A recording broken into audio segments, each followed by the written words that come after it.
Hello, and welcome to Let's Play Radiant Dawn. I'm Mrs. Gordon, Captain. Today, we're going to be looking at a clear of 312.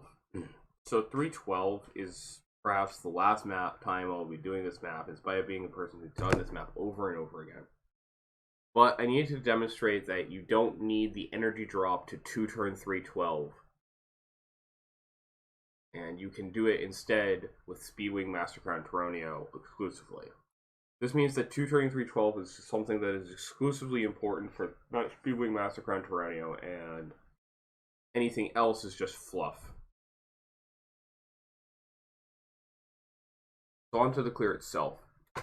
The most important part about this clear from the Bomb Brigade side, other than Tauroneo, is going to be Zahark and Volog. So, Zahark is not the most reliable of units, generally speaking, or at least he doesn't have the most reliable ways of killing things. However, the thing is, Zahark is reliably unreliable, and he has so many different proc skills that he'll probably proc something. And the thing is, having a 90-something% chance to kill an enemy in one round is a lot better than having a 15% chance, which is what Jill would have. So this is more of a Zahark-oriented clear because of this. Now, the other thing to keep in mind is that while Zahark can kill the right-hand side pretty well, he can't be everywhere at once, and we needed to shove Zahark 3 times so that the generals on the bottom will attack Zahark on turn 1 instead of not attacking Zahark on turn 1. Now, I move all my units into positions such that they can shove rocks.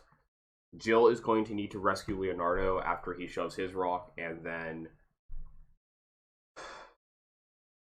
Soth is going to shove a rock. The reason I need to shove rocks with blue units instead of yellow units is I need all the yellow units to get out of the way of the 3 main combat units, which are Zahark, Volog, and Tauroneo, and they would be in the way normally.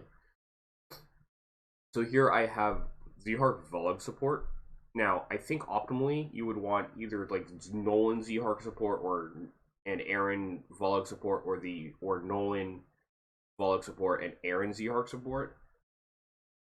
I didn't have that in this clear, so I just went with what I got.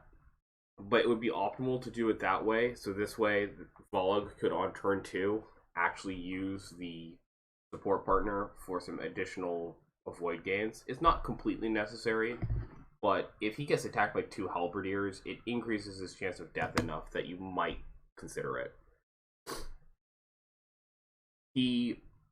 Zahark has no reliable way of killing most of these enemies, but since he has crit rate on almost all of them, he will kill them almost guaranteed.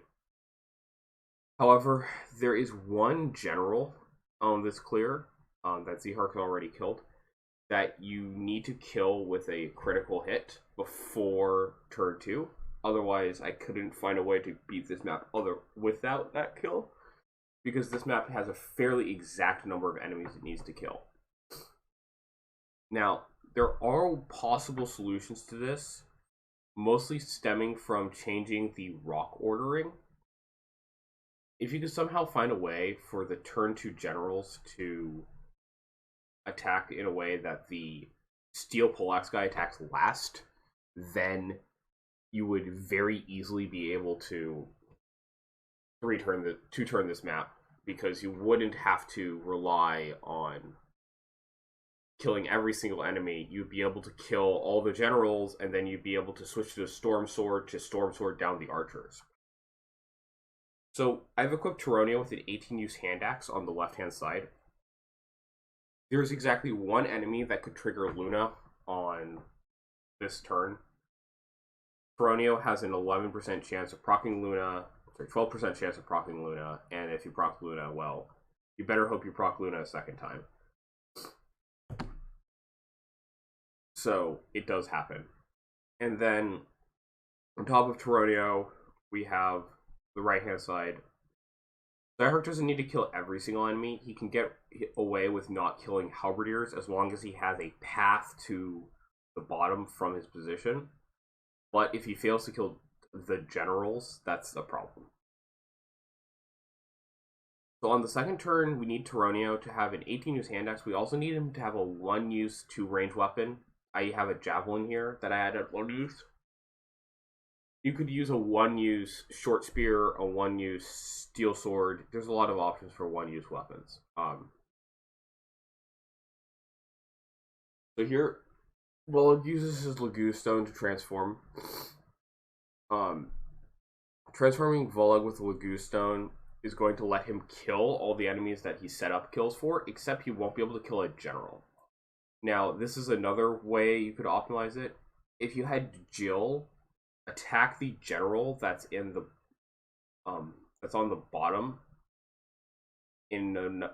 which would do enough damage such that Volok could then one-round him with the Lagoon Stone, that would also free up some amount of leeway. And if you could do all of these optimizations, I would say this clear would go from about the 70% reliability to over 90%.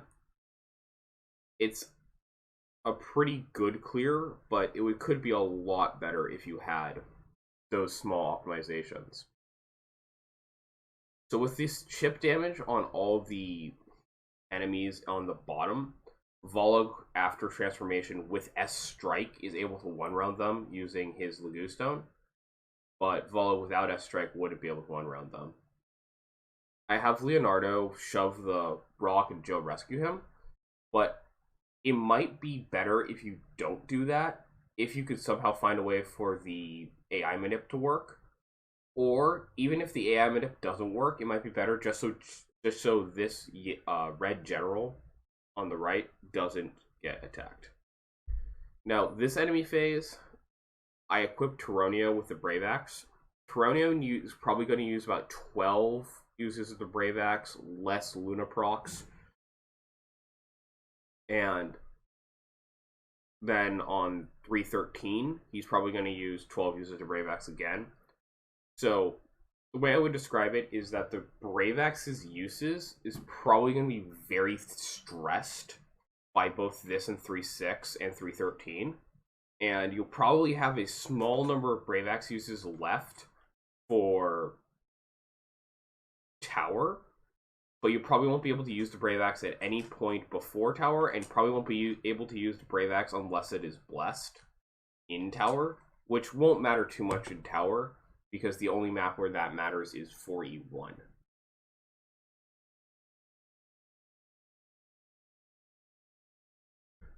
However, you won't be able to use the Brave Axe at all in pre-Tower Part 4, which hopefully won't matter.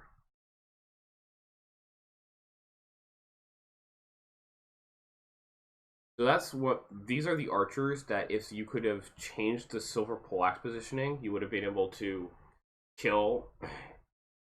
You may notice that there's also a cav and 2 foot units that Zhark also would like to kill. He won't be able to kill them without an adept proc if he's equipping the Storm Sword, but that's fine. He doesn't need to. He'll might proc adept.